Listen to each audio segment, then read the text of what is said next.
Hey, good morning, Restoration. If you were at service this past Sunday, you heard the announcement that in about 11 months from now, Pastor Sean and he and Laura will be planting Church 242 over in Tanner Plantation, prayerfully going to meet at Bowen Elementary School. And we are super pumped because that is the vision and has been the vision of Restoration for 12 years, is that we would be a church planting church. And in fact, I'm coming to you today from Columbia, South Carolina, as Pastor Sean and I are at a church planting training up here at the convention, and super excited for him, super excited for Laura. And here's my challenge, is that you would be praying, as we talked about this past Sunday in the message, that you would be praying about what God would have you to do in terms of, do you launch out with Pastor Sean and you're part of Church 242?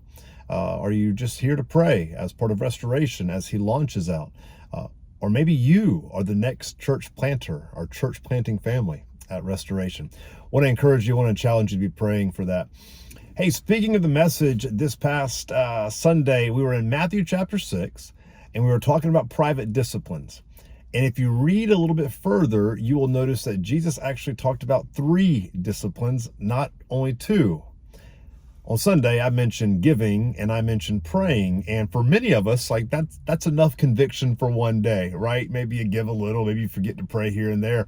But the third one would have left us all feeling like losers as a Christian, and that is fasting, right? So Jesus goes on in Matthew chapter 6 to say basically the same thing as he said about giving and praying, that when we fast, we do it not for attention, but that we do it as unto the Lord, and that he would see what we're doing in private and reward us.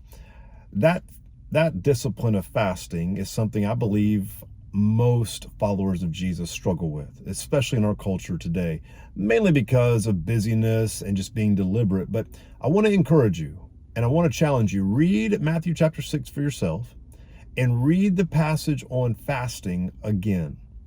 And here's my encouragement. Would you commit to fasting one time this week? Maybe it's one meal. Maybe it's one day. Maybe it's a couple.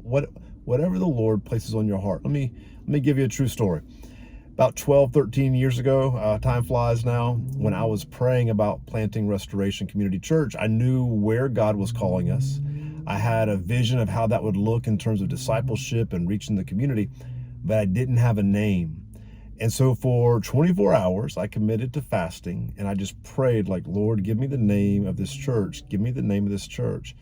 And I was in a restaurant that doesn't exist anymore, but I was at a restaurant in Somerville, and I was working for FedEx at the time. And as I was kind of sitting down to have my lunch and get caught up on emails, I pulled my laptop out of my laptop bag, and an envelope, some junk mail that I had kind of stuffed into that bag in a rush one day, kind of falls on the table. And it was from a company called Restoration.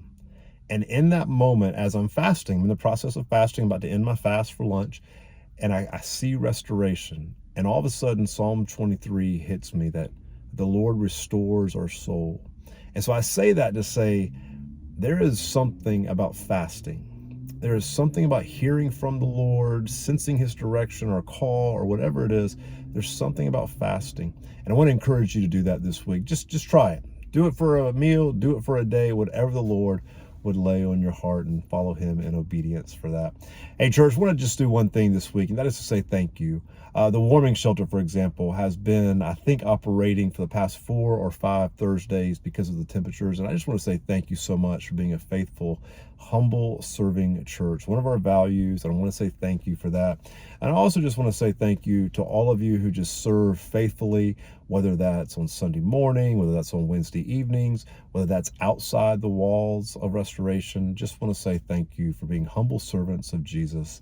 Listen, we're going to finish up this series this coming Sunday. I'm excited about it. I want you to be there. So I will see you on Sunday. Until then, be on mission.